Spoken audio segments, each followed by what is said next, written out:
dalam perjanjian lama. Amin. Sudah semua mendapat? Demikian.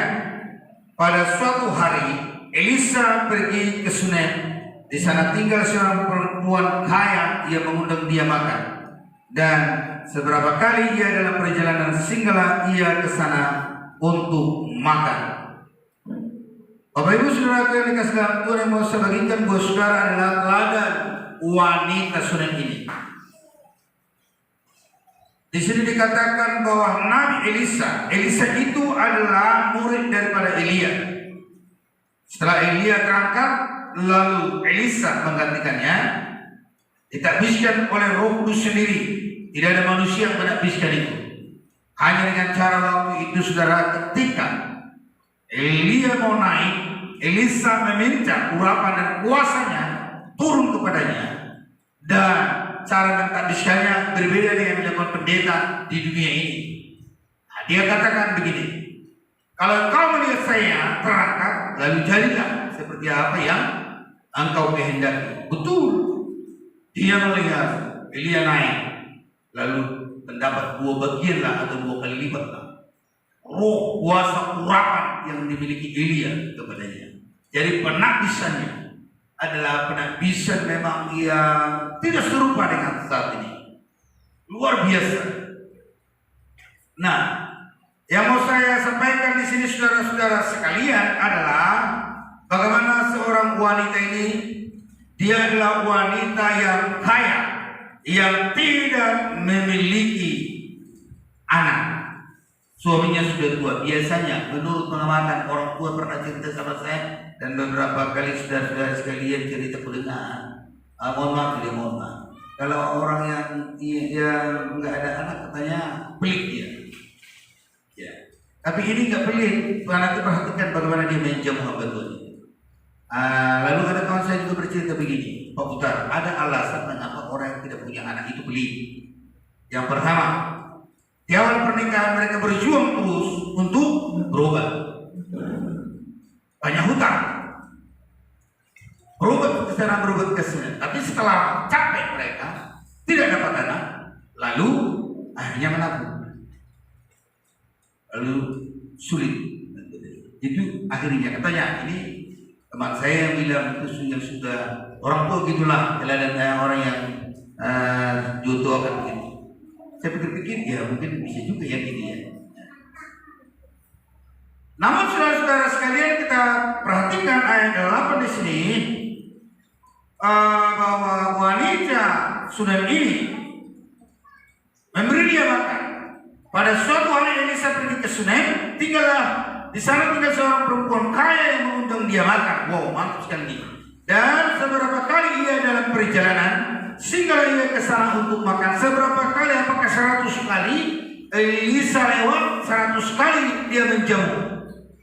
Adakah saudara-saudara sekalian, Bapak Ibu Saudaraku, yang pernah menjamu orang tertentu yang lewat, atau datang ke rumahmu lalu jamuan pertama masih mantap, masih dikasih kopi, jamuan kedua teh manis, jamuan ketiga aku dalam gelas, jamuan keempat tidak lagi?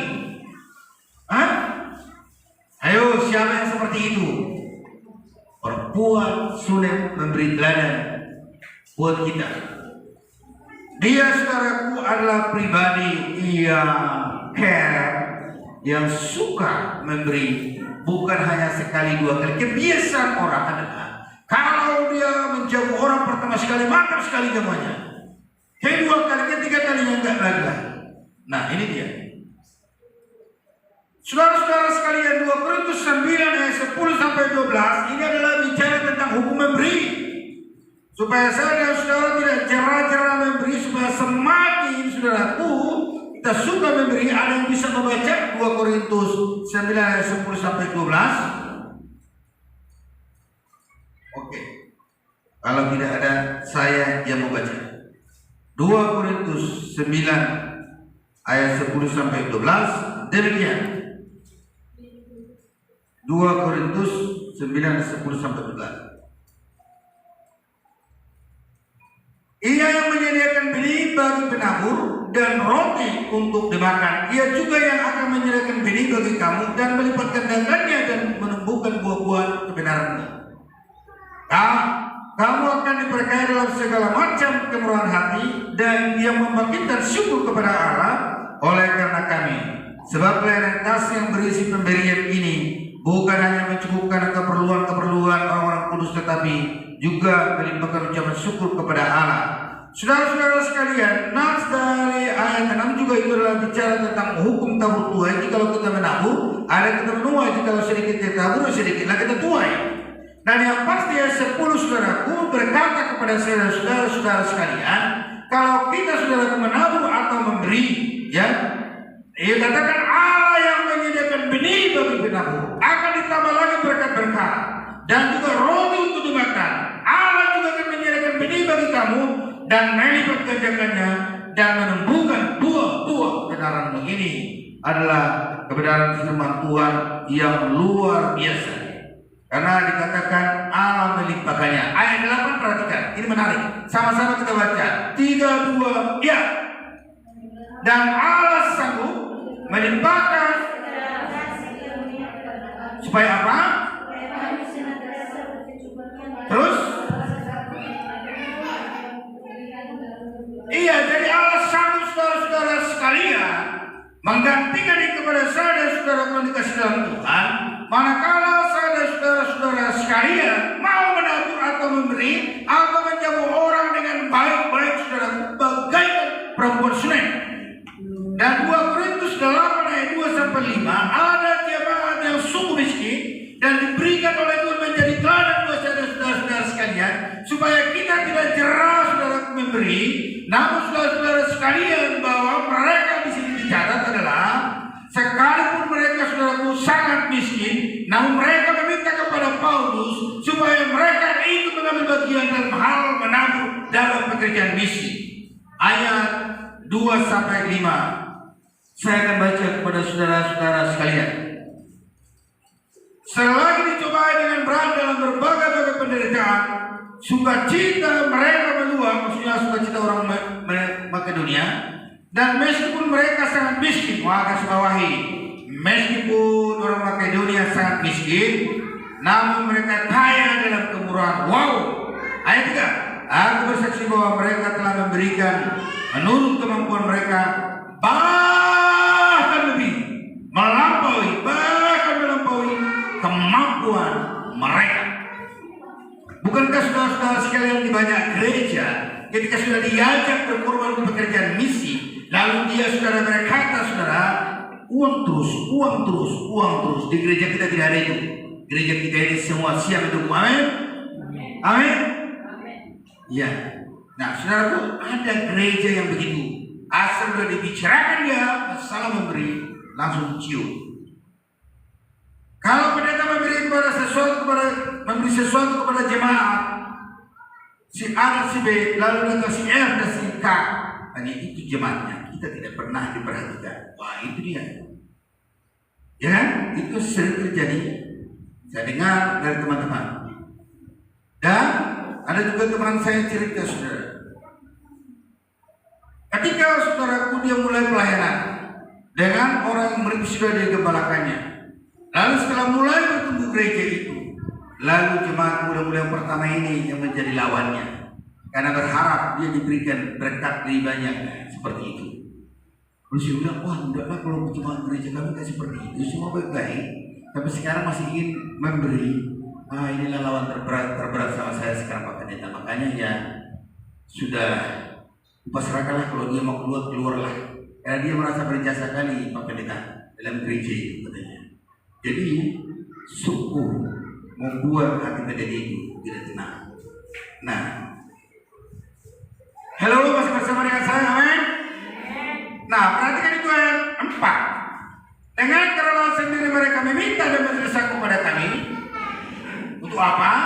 Supaya mereka juga beroleh kasih karunia untuk mengambil bagian dalam pelayanan kepada orang-orang kudus atau pelayanan misi. Ini saudaraku adalah jemaat teladan yang luar biasa di provinsi Makedonia. Nah, saya percaya saudara, kalau seperti ini semua orang Kristen di seluruh dunia, Yesus akan segera datang dan tidak akan. Kenapa? Orang miskin pun Di luar kemampuannya, dia ikut membantu pekerjaan misi.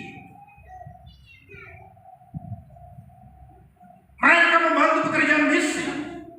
Maka saya katakan saudara-saudara sekalian, kalau seperti orang Makedonia ini, jemaat di seluruh dunia, memang Yesus segera datang. Jangan-jangan anak yang dalam kandungan pun tidak sempat melihat dia datang. Oleh karena apa? Jemaat di Makedonia adalah jemaat yang mengerjakan pelayanan misi. Kalaupun bukan dia berteriak, Yesus mati untuk kau, Yesus begitu baik, ya memang tak semua terkata begitu. Mulut dalam misi Allah adalah hamba Tuhan dan penginjil, dan memang juga jemaat, tapi lebih dalam seperti saya ini. Tetapi saudara, Makedonia tahu, untuk orang-orang misi itu bisa dia bicara dan berjalan, harus dia kasih apa? Impus. Itulah berkat itu. Perhatikan yang kedua. Di dalam ayat 8 dalam hal memberi, saudara-saudara sekalian, ayat 8 ini, perhatikan bahwa ada kata peningkatan di sana. Wanita itu selalu mengundang untuk makan, tidak bosan dia, saudara. Nah, ini adalah hal yang sangat menarik. Yang saya katakan seperti di awal tadi, saudaraku, adalah tidak ada bosannya. Dan seberapa kali dia dalam perjalanan singgah ke sana untuk makan. Nah, kalau saudara-saudara sekalian, wanita itu memberikan dengan keadaan terpaksa, kan nampak dari wajahnya. Dan Elisa sebagai hamba Tuhan, dia tahu, saudaraku, sebenarnya bagaimana kondisi hatinya. Tapi betul-betul karena dia tahu, itu sebabnya bahwa Elisa langsung senang aja dia duduk dan senang aja dia makan. Karena apa? Karena menjauh dengan senang hati, selalu memberi yang terbaik. Amin. Ya kan? Hello.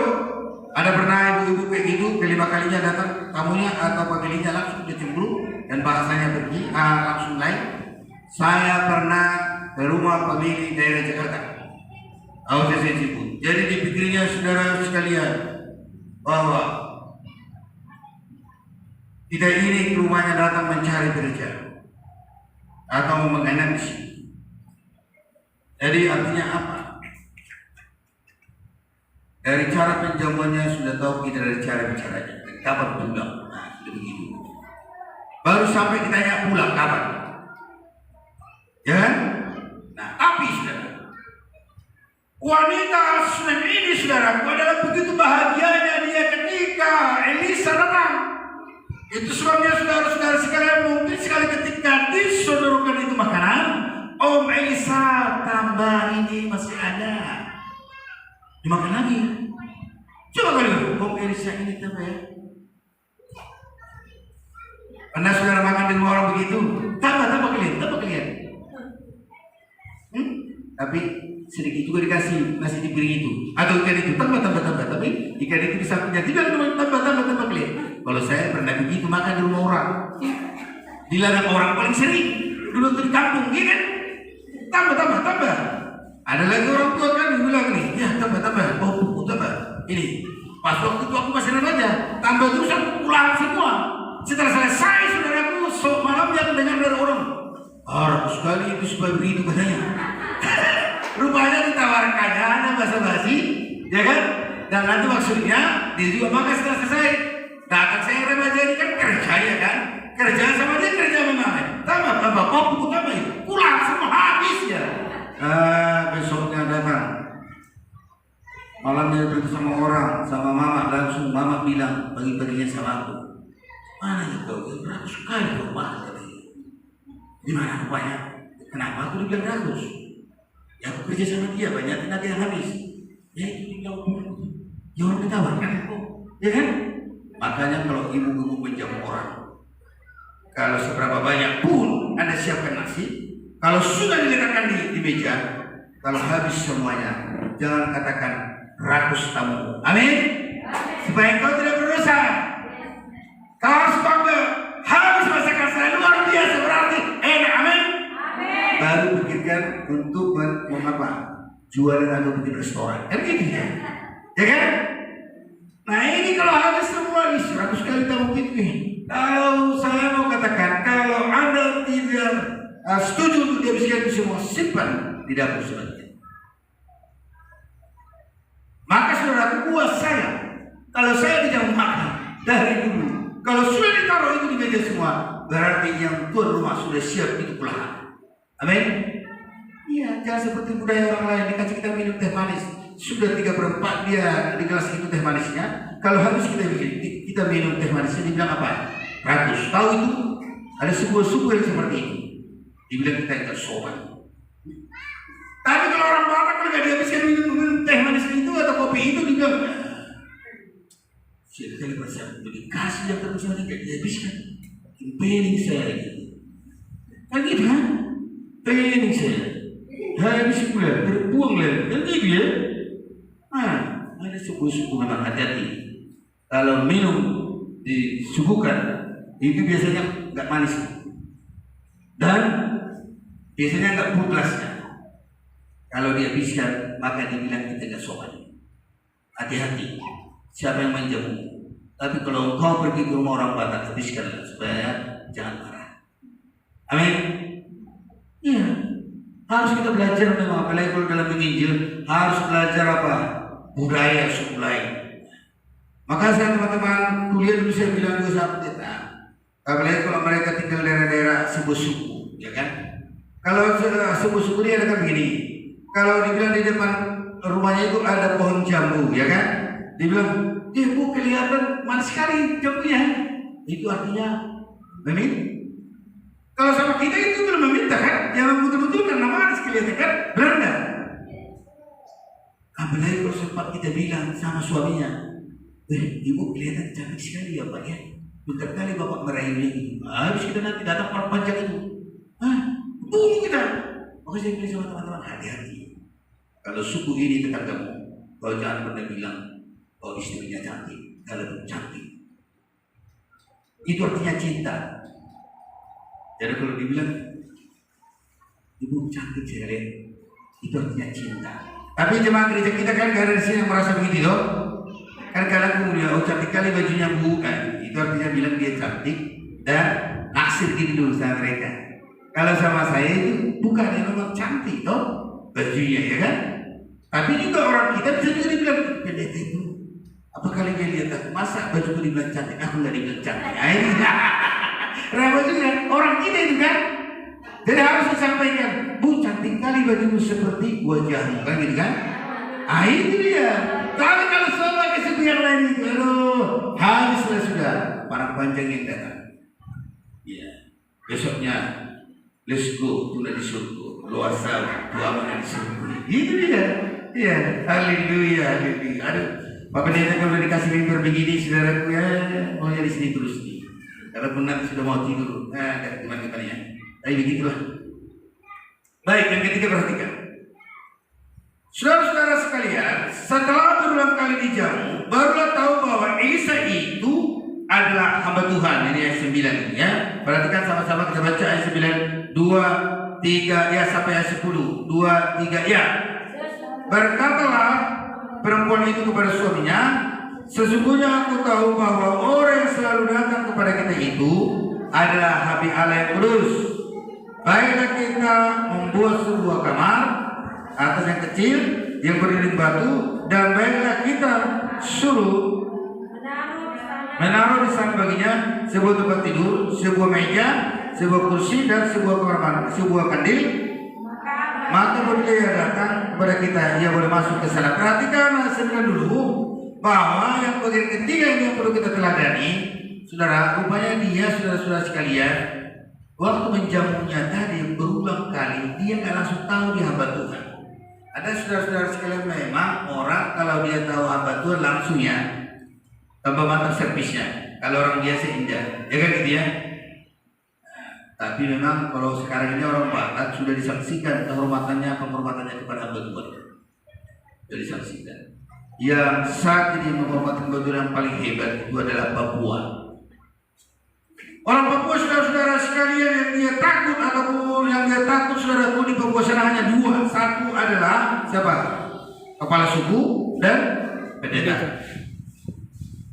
Jadi orang Papua, saudaraku, kalau sudah mabuk, kalau kita bilang, oh ini hamba Tuhan Ju, langsung dia sadar dia, oh ya hamba Tuhan, maaf Pak Pendeta, Pastor. Orang Manado juga hormat. Orang Batak sudah dulu terkenal sungguh menghormati hamba Tuhan, tapi akhir-akhir ini sungguh tidak menghormati lagi. Mungkin juga oleh karena banyak dari orang-orang kami hamba Tuhan ini yang kehidupannya bukan lagi seperti kehidupan hamba Tuhan, yang sudah banyak berbisnis, yang gereja juga dibisniskan dan semuanya. Mungkin juga oleh karena itu. Nah, saudara kan kasih Tuhan yang saya maksudkan wanita ini, dia menjamunya dengan baik-baik. Baru berulang kali dia tahu bahwa itu hamba Tuhan. Dan Elisha nggak berkata, aku ini hamba Tuhan. Nggak berkata begitu. Ada juga teman saya itu kalau dia ngomong sama siapapun, saya pendeta. Langsung begitu saya bilang, kita pendeta. Bertahu sendiri. Ada, saya pendeta. Jangan, biar aja dari sikap kita dia tahu kita pendeta, benar? Saya saudaraku kalau dia jalan begitu saja orang mana tahu saya pendeta. Tapi memang kalau sudah mulai Roh Kudus gerakan saya berbicara atau apa, baru tahu mereka bahwa saya ini hamba Tuhan. Karena dilihat dari tampang pun saudaraku nggak lolos dalam kualifikasi, benar kan? Iya, nggak lolos dari sisi tampang, hanya karena Tuhanlah yang memverifikasi sendiri saya ini menjadi hamba Tuhan. Kalau biasanya seperti orang jauh dulu kalau ahli Taurat itu kan harus tinggi, ya kan? Tinggi, pintar, ya kan? Tampan. Iya, andai kata masih diberlakukan itu sampai sekarang enggak bisa saya jadi hamba Tuhan. Jadi hanya Tuhanlah yang memverifikasi, yang membuat saya bisa menjadi hamba Tuhan. Kalau dari segi penampilan saya, saudaraku, memang saya nggak bisa. Ya, kalah saya dari segi kualifikasi. Ya, betul. Tapi ini adalah juga kekuatan saya. Ketika saya memiliki wajah pas-pasan, tinggi 1 meter kotor lah begitu ya kan? Ya kan? Jadi kemanapun saya tidak ada orang naksir gitu. Jadi nggak perlu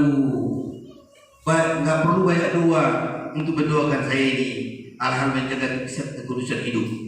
Karena tidak ada yang naksir, dari anak muda juga tidak ada yang naksir, ya? Iya, nggak ada. Makanya pendeta saudara-saudara sekalian kalau buka gereja, kalau dia masih anak muda, jemaatnya itu banyak pemuda-pemuda lagi di kota. Karena rata-rata mereka, saudara, wanita-wanita bisa naksir. Kalau saya tidak ada yang naksir, justru takut. Ya. Dia buatnya mereka takut, saudara. Nah, kemudian saudara yang kasih Tuhan dalam nats ini dikatakan ayat 9 baru dia tahu. Ya, berarti selama dia saudara-saudara sekalian menjamunya, dia tidak melihat oleh karena dia hamba Tuhan, namun kewajibannya sebagai manusia yang harus menolong orang dalam perjalanan beri tumpangan. Nah, saudaraku, yang keempat kita melihat setelah wanita Sunem ini mengenalnya bahwa ia adalah hamba Tuhan yang dilayaninya itu adalah hamba Tuhan. Wanita ini lalu meningkatkan pelayanannya menjadi pelayanan bintang 5, bukan lagi hanya pelayanan melatih, kelas melatih, saudara-saudara sekalian. Apa yang disebut saudaraku bintang 5? Kenapa saya sebut bintang 5? Karena di dalam ayat 10 saudaraku sekalian langsung dibuatnya kamar atas lantai 2. Kemudian dibuat juga saudara-saudara sekalian mejanya dari batu, saudara, tempat tidurnya, saudara, dan juga meja belajarnya, kursi duduknya, kandil, tempat air, semuanya ditaruh, saudara-saudara. Artinya bahwa wanita Sunem itu memberikan pelayanan bintang 5. Iya, ditingkatkannya saudara sekalian. Nah, bagaimana dengan kita? Kalau sudah datang hamba Tuhan ke gereja, ke rumah kita, apakah kita merasa cuek? Apakah sama pelayanannya dengan orang biasa? Atau bagaimana? Ini wanita Sunem adalah pribadi saudaraku yang perlu kita teladani. Dan setelah dia mengenal bahwa itu adalah hamba Tuhan, dia meningkatkan kualitas pelayanan dari kelas melatih naik menjadi kelas bintang 5. Amin. Beri yang terbaik kalau datang hamba-hamba Tuhan ke rumah. Hamba Tuhan dari manapun saudaraku, kecuali dia hamba Tuhan yang disebut mengaku batu padahal dia sesat. Kalau itu nggak perlu kau berikan salam bagi dia. Apakah itu dari gereja tua, atau gereja karismatik, kalau ada pemilih dia datang. Beri pelayanan bintang 5. Saya sebagai hamba Tuhan, gembala saudara, rekomendasikan saudara, kalau ada pemilihmu datang ke rumahmu berkunjung, beri pelayanan bintang 5 bagi dia. Amin. Amin. Iya, jangan sampai nanti kita buka dan bilang, Pak, katanya Ibu si baru ini cuma apa ya kerja berada dia. Yang kemana Bapak bikin mendirinya? Masa kita dapat cuti hanya untuk padahal kita sudah beradanya lakukan. Gak ada basa-basinya menawarkan kopi saja. Itu mana pengajaran Bapak? Nanti kan dibilang begitu kan? Kan kalau mantap pelayanan dia, ibu di mana bergereja beda, kan gitu ya? Ya kami digembalakan pendeta Balbrio terbuka. Yang mana itu? Yang itu yang PMH, yang pendek ngomong apa? Ini gitu ya? Gitu kan? Langsung kan? Aku bisa portalnya nomor berapa bisa dah? Gitu, langsung janjian lah kami kan? Nah tapi kalau enggak, saudara nggak bisa melakukan pelayanan bintang 5, dan dia pulang dengan kesal. Gimana ya jemaat di kota yang bilang ini ya? Gimana dia mengajar? Kan gitu kan? Ada juga memang orang mengajarkan selain daripada pengajaran yang diano dan gerejanya dibilang semua di halaman dan itu sesat masuk neraka. Nah, itu salah itu. Semua orang yang mengaku Yesus Tuhan, dia kelak akan masuk surga. Amin. Roh Kudus akan memperbaharui dia sampai dia sempurna, paling tidak di akhir hidupnya. Iya. Yang kelima, perhatikan. Perbuatan baiknya itu saudara adalah membuat Elisa berhutang budi dan merasa harus diganti balas. Ingin membalasnya melebihi dan melalui duanya. Lalu bertanya, apa problem anak ibu itu? Lalu saudara-saudara sekalian, dia menyuruh Elisa untuk menyuruh anak buahnya untuk bertanya apa yang perlu dibantu, saudara. Seperti itu dia. Nah, perhatikan saudara-saudara sekalian 11. Pada suatu hari datanglah ia ke sana, lalu masuklah ke kamar atas, ia tidur. Kemudian berkatalah ia kepada Gehazi itu, bujangnya, panggillah perempuan sunam itu. Lalu kemudian perempuan itu berdiri di depan Gehazi. Elisa telah berkata kepada Gehazi, cobalah katanya. Elisa telah berkata kepada Gehazi, cobalah katakan padanya, sesungguhnya engkau telah sangat bersusah seperti ini untuk kami. Apa yang dapat berbuat bagimu? Artinya apa? Elisa merasa berhutang budi dan terlalu baik. Lalu dia berpikir, apa yang aku katakan, apa yang perlu kulakukan. Nah, singkat cerita biar ini cepat ini bisa langsung saya ngomong saudaraku. Lalu apa yang terjadi? Apa membaca itu supaya kita coba. Dia berkata bahwa anaknya tidak ada. Lalu apa yang terjadi? Bagaimana respon hamba Tuhan itu? Langsung dibuatkan tahun depan engkau punya anak. Luar biasa. Itu adalah perbuatan Gehazi, perbuatan Elisa kepadanya oleh karena merasa berhutang budi rupanya. Hamba-hamba Tuhan kalau sudah diberkati saudara-saudara sekalian dijawab dengan baik, merasa berhutang budi kepada semua orang itu, sebabnya hamba Tuhan selalu duduk di kaki Tuhan berdoa supaya Tuhan memberkati. Dan Tuhan memberkati semua jamaahnya sesuai dengan kebutuhannya, dan wanita sudah ini kebutuhannya adalah seorang anak. Lalu betul saudara-saudara sekalian, dia memiliki seorang anak. Nah, saat mereka saudara-saudara sekalian bekerja dan setelah remaja, anak itu lagi mati. Bayangkan mati. Lalu ketika datang lagi Elisa ke sana lalu berkata, apakah maksudmu engkau buat bagiku harapan yang kosong? Engkau duakan aku punya anak lalu mati. Apa maksudmu? Ini memang wanita ini benar sekali. Kan sebenarnya kalau mati terus itu, mas sudah beruntung dia sudah pernah dia hamil dan melahirkan, betul toh? Ada orang pernah kayak gitu mendoakan dulu, jadi lama dia punya anak, jadi kan? Jadi ketika dia keguguran, kan kalau saya bilang, Namburu udah beruntung, Namburu punya bisa seperti keguguran dari selama ini nggak pernah kan? Ya betul kan? Berarti Namburu jelas memang wanita, betul kan? Sampai 3 kali keguguran. Terakhir itulah akhirnya, maka saya tahu orang yang keguguran itu bisa banyak faktor. Terakhir dia bisa di Prodia, banyak ada toksin. Matilah anaknya, operasi. Aku bilang Namburu sudah hilang itu. Yang penting sudah pernah hamil dan berarti pernah hamil. Gitu kan? Betul juga kan?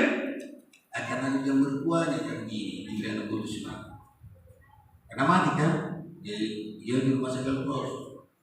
Gimana ya kau buru apa? Di kampung sana 13 babi sekali dilahirkan. Babi itu beranak 13. Kau pun baru saat itu pun mati, kata. Coba ya gitu. Ya mati juga ada ikut. Ya kan? Karena dengar kata-kata itu. Dibilang begini, mana ya kau? Di kampung sana baru sekali melahirkan 13, hidup semua. Jadi baru dalam telur baru satu kau lahirkan sudah mati. Mari kau, mari kan? Artinya apa maksud saya ini? Biasalah wanita ya setelah datang itu si Lisa, bapak semua, kau kasih aku harapan yang kosong. Aku udah melahirkan kalau sekarang dia baca lalu mati di mana ini. Lalu aku itu ke kamar, lalu disuruh pulang. Hasil disuruh mendahulukan, bawa di kamar gitu. Dia tak mau. Lalu akhirnya dia cerita. Akhirnya dia didoakan kembali sembuh, hidup kembali puji Tuhan, ya kan? Artinya apa, saudara? Yang saya maksudkan di situ adalah mari kita teladani wanita. Sudah amin. Amin. Ya puji Tuhan, karena supaya jangan terlalu lama saudara khotbah ini, karena ibadah home sharing. Baik, puji Tuhan saudara-saudara sekalian. Jadi yang berikutnya Bapak Ibu Saudara adalah bahwa ibu itu tadinya dinubuatkan anak itu tahun depan lalu betul-betul terjadi, dan kalau meninggal dunia saudara-saudara sekalian akhirnya juga dibangkitkan kembali oleh Elisa. Dan itulah hebatnya pemberontakan Tuhan buat wanita itu. Dan yang kemudian saudaraku bahwa ibu